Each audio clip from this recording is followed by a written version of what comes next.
Welcome to A Mess in the Kitchen, the podcast all about demystifying home cooking. I'm Molly Mogen-Cat, a food and travel writer who loves to cook but is only so-so at it. My co-host, Dusty Kugler, is a former food stylist, caterer, and food fanatic that always makes cooking look effortless and somehow manages to clean up after herself in the process. We talk recipes, cooking tips and techniques, our favorite kitchen gear, mishaps, and successes. We believe eating good food at home doesn't have to be so complicated, and if you screw up, who cares? That's why God invented frozen pizza. Here's the show. Welcome to A Mess in the Kitchen with me, Molly Mogen-Cat, and you, Dusty Kugler. What's up? Nothing. I was going to tell you a story when we started, and then it just went right out of my brain. So Well, maybe it'll come back. Sounds like my life, too. I can't keep anything in here these days. Get that supplement. Which one?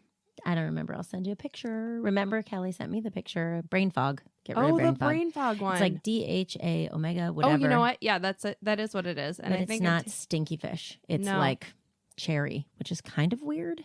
But I Oh. bought them. I don't know Wait, if they're working yet. but- Question. It's cherry, but is it like a pill you swallow? yeah, it looks like, a vitamin E or fish oil. It's Yeah. like, gelatinous, yellowy gold. So if you thing. burp, it's cherry burps? No burps, which is weird. She was right. Because I Yeah. was like, ugh, I don't know if I can do that. And she's No. like, no. Also, two people, Kelly, we're still talking about Kelly. Maybe This is we've our done this. friend of the pod, Yes, Kelly. we've talked about Kelly many times, but she has said you need to take your vitamins or your supplements before you go to bed, which I think is weird. And I was like, really? And another person 2 days later told me the same thing. Yeah, that's good because then they don't hurt your tummy. But you know what is weird? No. Is when you wake up in the morning and go pee and you're Oh. like, why is my pee so bright yellow? Well, I don't know why I have this aversion to take them at night. Like I pour them out at night and then I'm thinking, what if they don't work during the day tomorrow? What if I get a ton of hot flashes? So I don't. So I got to get over it. I'm going to try it tonight. Tonight I'll try it. Yeah. I'll report back. Also, hot tip for fish oil. If you put them in the freezer and take them like that, they're supposed to help with fish burps or something. Oh, well, these don't have any. Yeah. Not even The cherry. kind that I've been taking lately don't have that either. Oh, yippee. Hey, speaking of fish burps, today Let's talk about picky eating. picky eaters. Oh my gosh, fish is for sure like something I can be pretty picky about. But Yeah. Yeah, I get that. ugh. Sometimes Seafood. it stinks. Yeah, I get it. So we've noticed that a lot of times when we've been recording, we've been talking about like a lot of things that'll come up are how picky my kids are these days. Like, sidebar, they are babies. I know So, they are babies. So I don't know. It just got us kind of thinking about how to combat that. Is it a problem? When is it a problem? mhm. Yeah. And you were fortunate enough to Yeah. have not picky eaters. Well, waves of it, but no, when they were like little, no, they were not picky. And I don't know if that just happened or if we made that happen. I don't know. Yeah, I don't No know idea. either because you know everything about kids before you have them. Yeah. I figured you could just like, if you introduce foods early enough and you don't make a big deal about it and you're eating the same thing, like your kids will follow suit. And part of the reason I think I thought that was because I was a super picky eater Mhm. growing up, like pretty bad. And the thing is that my family didn't really expose me to very much either. Yeah. So, and of course I ended up growing out of it and like extra growing out of it because how do you go from a person who like wouldn't put, I used to eat plain hamburgers with no ketchup. Ew. Pot noodles with Yeah. no sauce. What? Yeah. What? I didn't put butter on bread till I was like 18 years old. I didn't do that either, but that's because I didn't grow up with it. Like, once I tasted it from my friend Kate, I was like, whoa, I've been missing this for how long? Totally. Yeah. Salty, sweet. Oh, God. Well, see, I think another difference between the two of us is that I grew up, I'm a little younger than you. A lot. Okay, like 13 years. But the thing is, That's a lot. no, I know. I was a teenager when you were born. That's but a lot. the thing is, I grew up in like full on no fats land. You Oh, know what that's I right. mean? Like Yeah. My family, we were fat-free, everything. That's so disgusting. I know. I Ugh. know. But it was like fat-free cream cheese. What? How is that? Is that even how do you do that? I don't even want to know. Chemicals.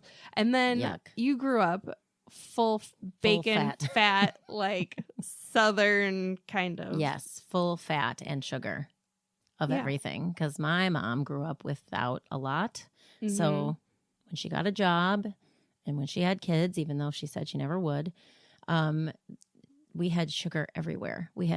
My house was the fun house because we have a big, I think I've said this before. The candy drawer? The candy basket at my mom's. Oh. My house is the drawer, which somehow that just happened, osmosis. I have the candy drawer. My mom had the big candy basket, always full. It was like, why is it always full? Because we're always eating it.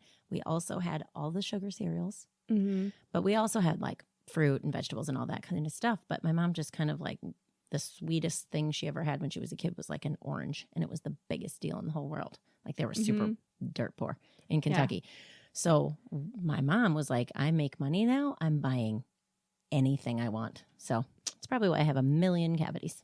Well, I have 1 million cavities too. And my parents were like, oh, here's your sugar cereal is Cheerios with raisins in it. It's like, oh, thanks, guys. Not me. Captain Crunch, Apple Jacks, Fruit Loops. Oh my God. My grandma had that and we would go to town. Oh, I know. It's so great. Because, well, especially she had 12 boys and then 1 million grandkids. So hold on. How many picky eaters out of them? Oh, well, I would argue that most of them are on the pickier side because, Really? Yeah, because like she was always cooking for an army.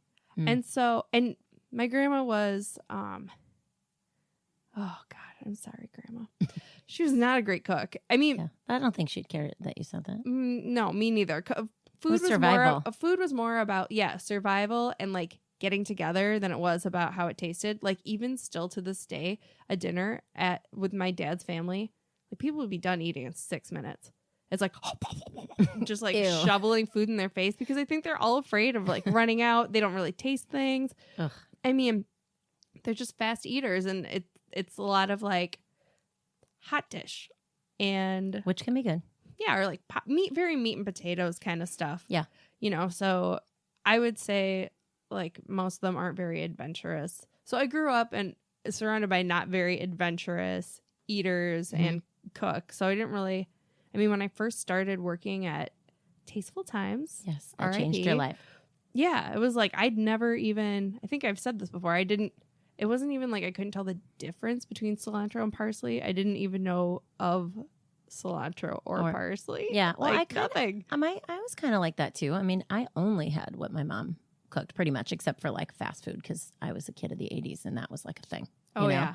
But my mom only cooked like Southern food, basically. So most meats were fried, except for like baked chicken, which I never could figure that out. It was gross. And not that what she made was gross. It just looked gross. But most things were fried. We had lots of vegetables like cucumbers and onions and tomatoes and, all that kind of stuff. But we didn't have lots of herbs, and never did I have ethnic food. Like ever. Tacos. Oh, yeah, but come on. But my mom's version of tacos, which are amazing, by the way, was basically hamburger with a can of refried beans mixed in it. So it was like soupy. And then imagine the biggest flour tortilla you could ever find, like as big as our table. I'm not kidding. And then like a pillowcase. Cut up onions, chopped up lettuce, chopped up tomatoes, and then canned black olives sliced, and then like kind of rolled up. But no tortilla chips. I don't even think we knew what those were. Maybe they weren't even a thing in the 80s. I don't remember. I don't know. I never had nachos in the 80s. Did I? I think it was a college thing. I don't know. Anyway, every time you take a bite of your taco, I mean, it was as big as your plate. All of it would fall out the end. Oh. But then I just like scooped it up with a fork. I don't know. That was ethnic food for me. I never had Indian food. I never had Mediterranean food. And nothing like that ever. So I sort of got into that being in college and, just kind of being interested in food. And then I was like, I'm just going to try it. I was kind of picky, I guess, when I was growing up because I didn't know any differently. Yeah. But, I'm not anymore, and my kids aren't. But maybe it's because we didn't make separate meals. And I do think like the chicken McNugget and the easy thing that you can buy at the store because you're like, oh, I'm frantic. I have to work. I'm a mom. I just need to feed my kids. I do think that that has something to do with it because then that's all they want because they look good and they're kind of a toy. But then you can eat it and it's super salty and what? Yeah. Yuck. Well, okay. So first of all, super guilty of feeding my kids mac and cheese and chicken nuggets like a lot. But part of it is it's not that the worst thing. No. And it's like they'll eat it. And the thing is, too, for me, like because I was such a picky eater as a kid and grew up to be the opposite of a I mean, I will try absolutely anything, even if it sounds, I almost like, especially if it sounds disgusting. I won't really do that. Well, I will do it like at a restaurant or something. I'll think, well, why in the hell would they put that on the menu if it wasn't good? You know what I mean? Mm-hmm. You're like, what's wrong with you? No, I get it. No, that's way more. That's super adventurous. Like, that's good. You do that. Yeah. So if you are struggling with a super picky eater, know that there is hope. Maybe. Yeah. But maybe not. And we'll talk about why. Because I did a deep dive on picky eating on the internet. You did. I did your research. I did. And a lot of this information I got from this woman, Dr. Gwen Dwar she's like got her PhD, Why Can't I Talk, from the University of Michigan. And she is studied evolutionary anthropology. Cool. I know. Sounds cool. Behavior ecology. I wonder what that means. The ecology of behavior. Ooh, cool. Primatology and comparative psychology. But she talks a lot about like kids' issues and specifically a lot about picky eating. So one thing I learned is that there is a gene that kind of decides whether or not you're going to be picky. And it's called the TAS2R38 gene. Wow. I know. Specific. Super specific. But if you have it, you are way more sensitive to bitter and sour. And sour. Yep. Okay. Yep. And so the people who have that tend to like sweeter things in general. And so how do you know if you have that? I don't know. I mean, I guess you'd have to get tested. Don't tell your kids. That could be an excuse. Excuse me. I have the TSR gene. Yeah. I'm not eating that. Well, and interestingly too, so there were a bunch of studies about this. So kids who have that are way more sensitive to those flavors, and same with adults. I mean, you can kind of grow out of it a little bit, but one thing that they found was that when a kid had that gene, but a parent didn't have it, a lot of times the parent was like, my kid is so emotional, like, you know, like less understanding of their kids' picky eating, more frustrated because they just didn't get it. Yeah, that makes sense. That makes total sense to me. Yeah. You're like, why are you complaining? Shut up and eat it. Yeah, I can see that. I mean, I would say 90, I'm not going to throw out a statistic. How about this? Most people prefer not bitter and not sour. What are the other ones? Sweet and salty. Yeah. And it's, I mean, hello. Right. Yum. Oh, right. Yeah. And the thing is too, like, another thing I learned is that is an evolutionary thing. Because, well, think about this. Like, you know, as omnivores, we eat all sorts of different things. You know, it's not like we're just eating meat or just eating vegetables, unless you're Twyla and you're vegan. Yes. But like something having bitter taste is like, don't eat that or you might die. It's like a survival tactic. Yeah. No, I get that.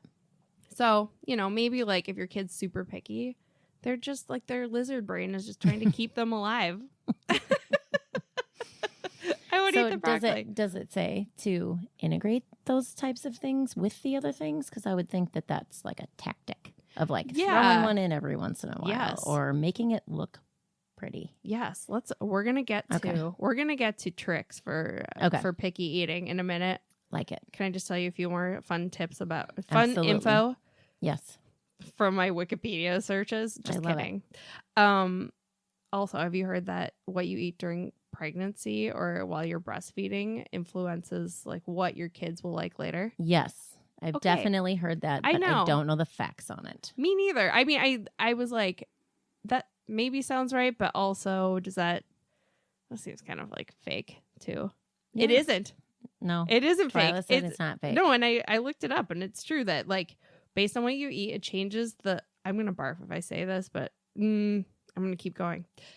It changes how the amniotic fluid tastes to your baby when they're in the womb. Oh, so like that makes if sense. you eat, I know, but if just the word amniotic fluid, it's like what? Yeah, I think that drinking it is actually worse than the word. Like when you said how it tastes, I'm like, I know. No, truly. So yeah, like so say if you eat a lot of like Indian food or something, or a lot of okay. Twyla's like showing me notes on her phone that her kids love anything lemon and sour, and probably because she just I don't know, ate a lot of lemons when she was pregnant. Yeah. See, okay. My kids are sour eaters too. Well, Arlene especially is pickles, too. And that's the thing. See? Like I can sit down and eat a whole jar of olives or pickles and go nuts. Arlene will pick up when she was a baby, she'd suck on lemons, no big deal. Loves pickles. Yeah, loves them. Yeah, well, I don't know if I ate much of that when I was pregnant with her. I don't know. I don't know either, but must have been all those Bloody Marys before you were pregnant. Right. Well, you know what's funny is I told you what my number one craving was when I was pregnant with Clark. I can't remember. I'm sure you told me. Carrots. Oh, I would eat like that is so weird. I had decided that I was probably deficient in some sort of that would be what? Vitamin A. Yeah, that's what I think. Wait, happened. Is that right? I feel like it is. Is it K? Is it A? I feel like it's both. It's probably both. Well, we can just cut it out if I'm wrong. Who cares? No, but what's funny is that I would eat probably like 10 a day. That is so weird. So many carrots. Yeah, but sometimes they just don't taste like anything. Did you have the really good ones from like the farmer's market or like Whole Foods where they actually taste like a vegetable? Baby carrots taste like whatever they wash them in. That's just because they're leftovers. They're the rejects, but you can make a lot of food with those. Oh yeah, no food waste. That's a good no food waste thing. Totally. But yeah, you know what was funny? But they taste like nothing. Hard water. I feel like. Yeah. Mm-hmm. When Clark was born, he was orange. Okay, both my girls. So I went through the phase of making baby food for like a day, and then I bought it. And so both of my girls, it was just like the running joke. Hattie seemed to like squash more. It was a little sweeter, and Raph liked carrots. Both of my girls had bright orange noses, like their entire toddler years. It was really crazy until they started eating like was the orange coming from the inside or the outside? Do you know Not what I the mean? outside. It wasn't from smear. It like dying? I'm going to find some pictures. It's really weird. I'm like, what's with my kids' faces? Because I thought, scrubbing it off. Like, why is your nose orange? And the pediatrician's like, oh, you must eat a lot of vegetables, like squash and carrots. And I'm like, oh God, should I stop? Like, that looks weird. It'll look like a bad spray tan. It's just the nose, though, which is weird. It was, cute for a little while if they die, if I was saying that. But I was like, what's with the kid? I don't get it. Well, yeah. I mean, with Clark, the nurses were like, oh, he must be jaundice. I'm like, they tested him. He's totally fine. It's just that. It's my carrot addiction. It's my carrot addiction. I'm like a half rabbit. Or he is. Yeah, maybe he is. It's possible. He has the gene for it. He has the gene. He has the rabbit gene. So let's talk about overcoming picky eating in children. So what are some of the things? Well, you didn't even have picky kids, but they did go through it. So like when they got a little older, like mushrooms, there's a couple things that they won't eat still. Yeah. But not a lot. But you know what? But like me too. ate, but I know, me too. But I think like when we started going out to dinner, so we were never ones to stay home with our kids. Like if we went somewhere, they always came with. Mm-hmm. But I think that probably had something to do with it, being in that fun atmosphere, like loud, trying new things. Like, I don't know, maybe that had something to do with it. Maybe that's all in my head. But then I never made separate meals. So I have plenty of friends who make, to this day, separate meals for their kids. Sorry. You are just ruining it for yourself only because it doesn't mean they have to eat it every time. You should have something, I feel like, that they'll eat on the plate too. Like, they hate mushrooms and they hate they won't eat chicken. I don't know what it is. Well, you shouldn't just make mushrooms and chicken. Maybe a little side of mac and cheese. So then they'll eat something. But I feel like complementing it with things that are new, I think that's what we did. I mean, they weren't always like, yum, this is amazing. I just feel like sometimes they were like, and sometimes they're like, well, I'm just going to eat it anyway. My kids were just eaters and sleepers. So keep bragging. I had to work on the sleep thing. That was not easy. But I think just having it out. So, I still put the fruit out and vegetables out. I always have stuff done. So I feel like, prepping them or whatever, I just feel like we never made a separate meal unless somebody was sick. Like if somebody's sick, then that's different. You get whatever you want or whatever, feels like you can eat.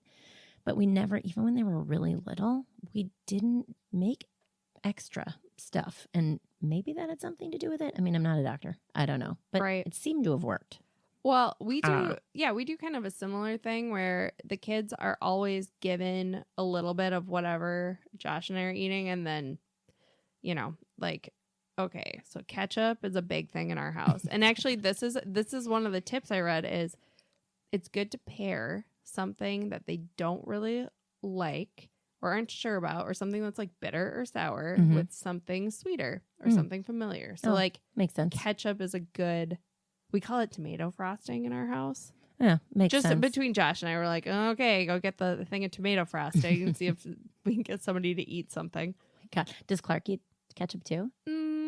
So Rafferty will not touch ketchup, can't come near it. She's like, rotten tomatoes and sugar. Never eating it in my life. Yeah, I get that. I don't on fries. You have to have ketchup with fries. Yes. And hash browns. Yeah. And a few other things. I agree. But but dips. Sauces, I think that helps. Yes. So if Arlene, seriously, if that girl could, all she would ever eat is like eggs and cheese, oatmeal, jelly, peanut butter and jelly, without peanut butter. That's what she asked for. Okay. Peanut butter so a jelly sandwich. Great for their teeth. So good.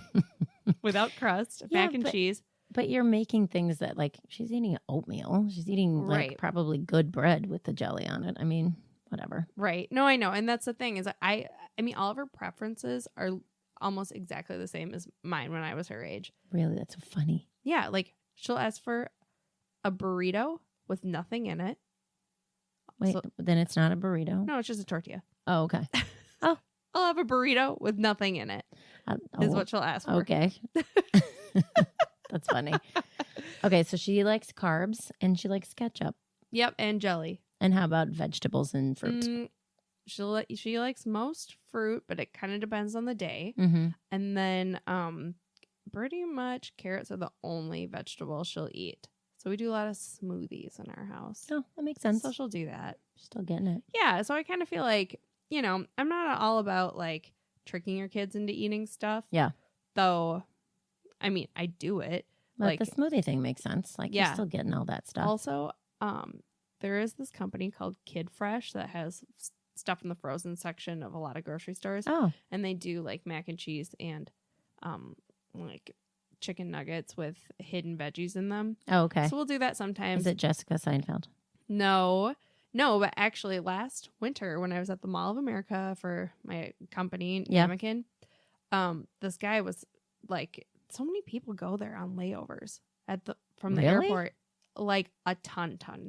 I guess if you got a long one. Yeah, and you can just take the light rail there. Oh, sure. So there would always be people from all over the country just like coming through. That's cool. Also, a lot of people flying to Minnesota just to go shopping. That's weird to me. Yeah, no but sales I think tax. I know. That is one bonus about being here. And ask my kids, I'm always like, we'll just wait till we get home. I'm not paying tax, and they're so irritated. They're like, but I want this now. Right. Like, I want this particular thing. What if we can't find it? It's like, come on.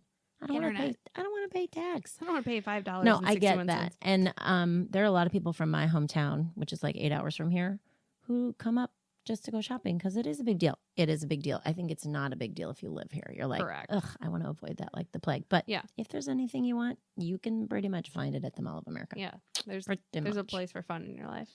The Mall of America. Is that the commercial? That was the commercial back in the day when I didn't live here. Clearly, no, you didn't. I'm like, what? Oh my god. Okay. So this guy came came into the store and he worked for this company. So he gave me a bunch of coupons to get like a couple free things. Nice. So my kids have been eating it and it's like, is it good? yeah. Yeah, it's just like chicken nuggets and all the basic fish sticks and whatever. Okay, so is that counterintuitive then? I don't know. If you're doing the things that I don't want to say you don't want them to eat, but it is sort of like deterring them from actually eating other stuff, isn't it? If you're like, nope, I only eat chicken nuggets. So I have a friend whose kid, I don't know if she's as picky anymore, but she's 20 or 21. I can't remember how old she is now. But when she was a kid, she would only eat, I mean, this is disturbing. She'll never listen to this podcast, so I'm good to say it. Because she would know in a second that I'm talking about her. I love you, Sally, but come on, this kid. Strawberries. Great. Cheese bread without the cheese. So she'd have to make cheese bread with like tomato sauce, but pick the cheese off of it. Okay. Carrots and bread and butter. That's it. Yeah. And I'm telling you, we moved away and I would come back and visit, a couple times every year. That kid was still eating the same 4 or 5 things. Always. Okay. I'm like, how are you alive, first of all? And I don't understand it. Like, I don't understand it. Not even a cheeseburger ever? Right. Or a grilled cheese? Nothing? Well, we will get to this next because I also did a deep dive into when to worry about picky eating. Oh, right. Great. I like it. Yeah. Yeah, I like it. All right, when? Oh, well, I'll just tell you. Okay. Yes. So there's a thing, is your kid a picky eater? Or even adults. Like adults have these problems too, or they're a problem eater. And a lot of it has to do with people. Okay. ARFID is a thing. And a lot of kids or people with autism have it where they will only eat certain things, or kids with people with sensory issues. Oh, sure. So I have a couple friends. Because of the textures and stuff? Yeah, I get that. I have a couple friends with little kids who have major texture issues or don't like how food looks. And they don't like zippers. They don't like... Well, maybe. Kind of thing, like the sensory. So, if you've noticed that your kid, instead of being like their list of foods that they'll eat just keeps getting smaller and smaller. And, there's like normal oscillation here. Like, right. Sometimes I'm like, with my kids, I'm like, how in the hell did you eat? Like, you've never eaten that before. And now you just ate an entire bowl of it. And I can't even think of an example because my kids are so picky. Captain Crunch. That would work. If you need to feed him, just give him crunch berries. But I mean, like, it's like I give Arlene carrots or celery every single day. And, for a long time, she just wouldn't touch it. And then all of a sudden she's eating it. Hungry. So that's normal. Yeah. But if your kid, has like 20 foods they'll eat and then it's like 10 and then it's like 5. Yeah, that's a problem. That's a problem. And that what you should do at that point is talk to a pediatrician about it. And also, I have decided with kids, for us adults in the real world, people are always like, oh, there's an app for that. Well, I think with kids, it's like there's an occupational therapist for that. Yeah. Don't you feel like every kid is doing some sort of occupational therapy? I don't know. My kids are old. Yeah. So is that a thing now? Yes. I feel like so many kids I'm going to tell my kids to go into occupational therapy then. Truly. They'll be busy. Okay, Truly. so tell me, what do you mean by that? For eating? But I mean, not just fine motor skills, but like eating, you need an occupational therapist? Yeah, you can do, I don't really know that much about it, so I'm kind of modern jackassing this right now. Okay, that's fine. But no one's judging. I want to know. Yeah, but there are people who will help you and your family and your child figure out get to the root of what the problem is. Oh, cool. And then figure out tactics to like get them to try new things or so that whatever. Wouldn't be a nutritionist or a dietitian. It would be an occupational therapist. Yeah, because I don't think it's really about the like nutrition of the food. There's something else probably going on. Okay. Makes sense. Yeah. So anyway, if your kid's like super picky and it's just getting worse and worse, if it's driving you insane, if you secretly just want to, I don't know, tear your hair out, or maybe not secretly, maybe your hair's half gone. I hope not. Get help. There's lots of help out there. Oh yeah, definitely. Huh. I did not know that occupational therapy was like a thing for your generation. That sounded so old, but you know what I mean. When I was your age. But that's weird to me in a, not weird like a bad way, just like foreign. Yeah. I would 'cause- not think an occupational therapist would be able to help with that sort of thing. Yeah. Like- I mean, I don't know. This isn't a area I've had to go into personally Yeah. with my kids at this point. Who Not knows? yet. But exactly. Just Who knows? kidding. I mean, truly though, it's like, well, I think back to my childhood because I had, well, super picky eater. Also, my misophonia issues. Yes. Oh God. I know. I don't know if we want to talk about that, but I will I'll talk about it. Yeah. My kid has So- it too. I know. It's bad. So I didn't know this was a thing, like a diagnosable issue, till kind of recently. Mm-hmm. But it's when you just don't like you. It's not even that you don't like certain sounds, but they drive you to like the point of rage, and like it's kind of painful too to hear things like, for me it's gum chewing, gum popping, like people eating cereal or ice cream when you're just scraping the bowl even though there's nothing left. Stop it. My daughter Hattie has the same thing. I feel so bad for Rafferty because Rafferty is a very loud mouth eater. Oh God. So anything she bites, even with her mouth closed, because she's very polite, it's like, it's so loud. And Hattie literally is like, please I know. stop. Yeah, it chewing. causes a fight or flight reaction Yeah, it's in bad. people who have it. So I think, if I was born today, I'd be occupational therapy bound. I'm gonna keep that in my back pocket. Truthfully, I probably should still go. It's gotten better. It's gotten better since I started taking sertraline, Really? which is like a Zoloft Oh. That's good. generic. Yeah, that's good. Mhm. I'm sure like those are side issues or Yeah. whatever, it's like it's interesting that the tiniest little thing you could just focus on it so much that you can't think of Yeah. anything else. And that's how Hattie describes it, is like, I can't even think or breathe. Yes. All I can hear is her It's- chewing Yes. so loudly. It's consuming. And I do think that like that's why talking to a pediatrician about your kids picky eating or whatever is it's probably not about the food. It's probably about Yeah. some underlying issue like anxiety, for sure could be Yeah. part of the reason. Anyway. Yeah. But Fear of it tasting bad. yeah. Yeah. Yeah, or like you had a bad experience once and Or you it's just don't ugly. wanna, yeah. Oh my God. And so Or like that's- peach schnapps for me. oh my God. Yeah, I've got that with a few things. Yeah. And truffles. Yeah. Can't do that either. So going back to like encouraging Mhm. people, children, but adults can be picky eaters too, Mhm. to, broaden their horizons, you say, make it cute, like Mhm. make it pretty. That has been a game changer in our house. Oh, Like it makes the biggest difference. I make faces. Mhm. There are mustaches on Oh, yeah. every dinner, every breakfast I make, hmm like carrot mustaches. Well, and you do the hard work. So, like, if your kid won't eat an apple, I had this issue for a while, and then they ended up really liking the peel. Mhm. I would just peel it and then cut it into funny shapes, and then they would eat them. Oh yeah. But then it took a long time to get the peel back on there because it's like, you need to You eat need that. to eat that part. Yeah, but I mean, it wasn't about the flavor of the apple. Clearly, it was just that, and then it just kind of passed. I don't know. I Yeah, just kept doing it. weirdly- I think repeating things and continuing to put them on their plate, and kind of like you said about Arlene and the carrots. Like all of a sudden, she just started eating them. So Yeah. maybe yeah. that's there's something to that. I don't know. No, there is actually. This is something I have done personally. Where okay, let's go back to my weird like food issues where I want to order the grossest thing on the menu because I'm convinced it's going to be good. Yeah. I know that's weird. I know it's weird. I don't think it's weird.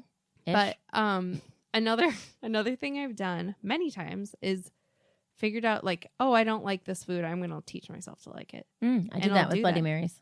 Oh yes, me too. I Yeah, still don't because really it's love kind them. of gross, They are kind of gross. but they're good. They're good. Yeah. Are they? No, I did teach myself to like Bloody Marys. Also, olives was another thing I taught myself to eat. Oh, really? Pickles, beets, stinky cheese. Oh my God, what? You didn't have any of those? See, I grew up with those first three. We always had relish trays growing up. Oh yeah, we did too, and I was like, ugh. Pickles and olives. Ooh, love them. I still don't really like black olives, and like that's. I like them. They're weird. They taste like aluminum, but I still like them. I get it. It just reminds me of being a kid, I think. Yeah. You could put them all on your fingers. Oh, yeah. No, I like the playing with them part, you know. Yes, I do. So, but I even did this. So recently, you know this, I started going to acupuncture. Mm-hmm. And my acupuncturist gave me these Chinese herbs that I'm supposed to mix with hot water and drink. So I'm like, what are they? And she's like, don't worry about it. What's it supposed to do? I don't know. Just make me feel better. Okay. I don't know. Sounds good. Yeah, right? Build up my chi. Okay, whatever. Right. Yes. So I wasn't really sure what this powder was. And to be honest, it didn't smell very good. Mm-hmm. And it really didn't taste good at all. But did you drink it anyway? And I was supposed to have it 2 times a day. And I'm like, well, crap, I paid for this. And you know what? I'm going to make it work. So for the first week, I would like slam this like a shot and then chase it with anything. It was so disgusting. It was so bad. But did it make you feel better? Yeah. Did it? Yes, I've been feeling a lot better. I don't know what it's from. I don't know. And she still didn't tell you what it is? Well, she just was like, you won't know. They're like probably ground up mushrooms and shit. I don't know. Yeah, that makes sense. But what's weird is after like 10 days of this, I started liking it to the point where I would make it and drink it like a cup of tea over like 20 minutes. Well, that's weird. Yeah. Oh, well, because then I there taught must be myself something to to like it. Yeah. Well, and honestly, kids' brains aren't, if we're talking about adults, totally different story. Yeah. I think that's like really smart and hopefully good advice for people who want to be more adventurous. The kid thing you got to work on. That's a tougher one. I do think here's another thing I was talking to my husband about is like if you're struggling with a picky eater at home, I say like figure out a food you don't like and try to start liking it yourself because maybe it'll give you a little bit of like empathy and patience. Good advice, I will say. Don't you think? Yeah, totally. That's great. Because kids have preferences. I have preferences. Yeah. I got a lot of preferences. Same. I do too. So, and the thing is like, it feels every single day when you're dealing with a picky eater is like, oh God, how am I like effing this kid up today? Or like, they're going to grow up to only eat plain hamburgers. Yeah, right? No, they're and not. And it's all like, you have to have, it's a long game. Yeah. And I will say, I think college changes it. Like, you don't have a kid in college yet. I don't. But I will say their options are, it's funny, they're limited, but there's more, if that makes sense. So they have, bowls and Indian food and Chinese food and Vietnamese food and Mexican food. Yeah, but only certain days of the week. Yeah. Well, this is where my daughter goes to college. I think different colleges have different stuff, Mm-hmm. but you just have to eat what's there unless you want to eat the egg sandwich every single day, which after a while, anybody, especially if you got a couple of years in you, you're like, okay, I cannot eat that ever again. Totally. So it has opened her eyes, I think, a little bit. And she eats salad almost every day. And, they just, I think teaching like, oh, it's healthy. For some reason that like resonates with kids right now. Gosh. I don't know what the deal is with that, but it does. It does like, with Arlene. oh, is this healthy? It's like, really? Why are Arlene you asking started me that? asking me that. It seems a little weird. She's 3. The other day she was Maybe like, they're talking about it at school, like healthy choices. I think so because I the hope other so. day she was like, is mac and cheese healthy? And I said, not really. It isn't really healthy. But here are some things that are. Blueberries, right. like eat with it. Moderation. Right. Like she's going to be like, oh yeah, moderation. Thanks, Mom. Yeah, she's like, great. Yeah, I've been trying to work on that with my therapist. I don't know. But it's funny because now it's a topic that we discuss it at meals. I'm like, okay, this is healthy. This is less healthy. And of course she'll say things like, okay, but I really like mac and cheese though. So I'm still going to eat it. But it's bringing it up and it's making it something we talk about. Yeah, they must talk about it at school and talk about good choices and things like that, which makes sense. Also, they're into it. Oh, it's yeah. weird. And speaking of school, another thing that helps with picky eaters is seeing their friends eat it. Yeah. Oh, yeah. Oh my totally. God. My kid will eat things at school that she'll never eat at home. And it's not like. Well, and they only have one option, I'm guessing, too. Yeah. It's like, here's your snack. What? Where's the ketchup? Nope. Yeah. Eat it. Oh, okay. I'm hungry. All the other kids are eating it. Yeah. So that helps. So yeah, peer pressure in that case is like awesome. As long as your kids' friends aren't eating like the edibles. Yeah. No, that would not be good. Well, my kids' friends probably are. That's true. They probably are. Yes. Let's not go down that road. Let's see. Any other? Looking at my list of things I wanted to talk about. Oh, this is another good one. What? Don't. Just stop forcing your kid to try to eat something. Oh, yeah. My mom ruined broccoli for me for like 10 years because I'd never heard of broccoli. This is weird. But when I was little, I was like, what is that? Looks like trees. And she boiled it. Ew. Well, it was bright green, so it kind of looked pretty, but you touched it and it fell apart. And then she put cheese sauce on top of it. It's probably Velveeta. And I was like, they made me sit at the table and until I ate it. And I was like, I took one bite and was like, oh, I can't do it. And they were like, you're not leaving the table. It was the worst thing ever because I was like, I'm never eating that in my life. Same with milk. You know how I am about milk. Yeah. Oh. And my mom was like, you have to have milk. You're a gymnast. You need to have strong bones, blah, blah, blah. This is 70s, 80s, whatever. Yeah. And I, same thing, sat at the table, not going to do it. Not going to do it. One time they're like, you're not going to bed. Threw up on the table. Yes. Well, and I'm sure I could have consumed it just fine, but I was so worked up about having to sit at the dining room table for like 5 hours. Sorry, we all have parent fails. It just happens. That was my mom and dad's parent fail, but they just wanted me to like it. They wanted me to eat it because they knew it was healthy for me. I was like, no. It was terrible. I was like stunted. Well, and think about how annoying it is for someone to try to force you to do anything. Yeah. Like as an adult. So why would that be any different for kids? Yeah, it was bad. Yeah, just don't make them do that. Like you can do the whole like, 3 more bites, then you're done. But not the like, eat it all or you're trouble. Ground it and spank you. It's funny, but no, it's not funny. Don't do that. I can get that. I totally have experience of that, like completely changing my idea on specific foods. Not a good idea. Yeah. Don't do it. So do you have any what are some of your go-to things for your kids? For them to want to eat? Yeah. I did a lot of things on.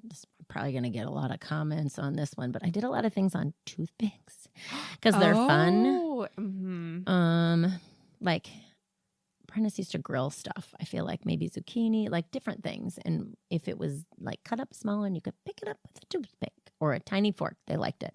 I don't know why. Yes, that's actually a good idea. I made homemade ranch, and that, you could eat anything and dip it in there. So that helped. Mm-hmm. I do just think making it look good, like talking about it, like, oh, isn't this so? I love this. It's my absolute favorite, and like cutting it up in fun shapes and making sure that it's like, looks good. I think that was probably the biggest thing. I mean, hey, I did chicken finger or chicken nuggets and all that kind of stuff too. I mean, there are times where you just cannot. You're just like, I can't. I need you to eat a full meal. Just eat it. Or you're like, it's almost nap time and there's a McDonald's. I'm whipping through there. Like you just have to sometimes. But if that's all you're feeding them, probably not a good idea. Yeah, I think that's fine sometimes. Yeah. I mean, whatever. Yeah. But no, I don't know any parent who actually has never done that. I'm sure there are. Don't give me that comment either. We get it. You're perfect. Plenty of people who would never do that. But I mean, just keep your comments to yourself, Giselle, who's listening to this podcast, and Tom Brady, just like as they stare at each other. Yeah. Stroking each other's beautiful hair, looking at each other's beautiful faces. We get it. Yeah, whatever. Yeah. But they also can afford it. Yeah. Truth. Anyway. One thing my dad has been doing lately, because he watches our kids like one day a week. Mm-hmm. He's so funny. He'll come over. He'll be like, Arlene, I brought a talking apple. And then he'll show her this apple and be like, I'm an apple. Don't eat me, please. And she's like, okay, I won't. And then she'll just like gobble it down, which is so funny. He should do the talking tomato. See how that works. Oh God. Ugh, can you imagine? First, tomatoes are a thing that's like a picky thing for me. I'm very choosy about my tomatoes. Yeah. I hate the little cherry ones, the plum ones. Ooh, I love that those. pop. No. Ooh, I love those. They're so like sugary. What if they're cut? If they're cut, it's okay. But the bursting thing is just like, yeah, I get that. That's the weird juice in there. Ick. That's why I don't like them on sandwiches. Oh, too wet. Yuck. Yeah. I don't want pink bread. Oh yeah. But I like them. Fine. Yeah. I mean, I grew up with them on my table like every meal. So I never really ate much of them when I was a kid. Yeah. Like occasionally if I put tons of salt on it. Yeah, no. Probably wasn't too slimy. good. Yeah. Too slimy. Oh, and the other thing I've been doing for Arlene lately, this is my favorite, is I'll be out before she eats, I'll say, show me your tummy. So she does. And then I'm like, okay, now eat this. And then let's look at your tummy again to see if it's bigger. Oh, that's fun. Yeah, she's into it. Oh. So that's really great. Whatever works. I think you just gotta. It would be tough to have a kid that just didn't eat anything. It would. That would be. I think that's definitely when you need to get your pediatrician involved. I think you're right there. Like, okay, they're not eating anything but pirate's booty. I need help. Yeah. Yeah. And it's like within the realm of. I mean, it's not like normal, but it's common. Yeah. Oh, yeah. Definitely. I just think repetitively exposing them to lots of different things kind of can't be a bad thing. Like, no, maybe eventually they'll come around. Maybe they won't, but at least keep doing it. Getting them to help out in the kitchen too. Oh yeah, big help. That's fun. Like not just baking cookies, but like attempting to let them peel the carrot. You know, like once they're older, obviously, and mixing things up and all that kind of stuff, or adding things into the soup. That was a big deal. Like, can I put that in there? Like, then it's like, oh, I made this. Yeah, which is good. Completely. Yeah. Basically, get your kids involved and it'll get better. Except for the opinion. You don't need their opinion. I'm just kidding. All right. Well, just kidding. Is that all we got? Yeah, I think so. It was a lot. It was a lot of opinions, but you had a lot of good facts that I was not. I mean, I think I was thinking along those lines, but it was good to have some validation. Well, don't you know, I've ghostwritten some articles for some famous, well-known publications about picky eating. Yes, I did know that. Yeah, but we don't need to talk about who I did that for. No. Secret safe with me. Okay. Well, I guess till next time, here's to, I don't know, eating. What are you going to say? Not picky. Here's to being not picky. Here's to being adventurous. Yes. Thank you for listening to a Mess in the Kitchen podcast. We're really impressed that you made it all the way to the end. You can learn more about our show at amessinthekitchen.com. You can also find us on Facebook and Instagram. The show is produced by Twyla Dang of Matriarch Digital Media. Check them out. She's got tons of great shows at matriarchdm.com. If you like the show, please rate and review us. It helps new people find the show. And until next time, here's to good enough cooking. Cheers.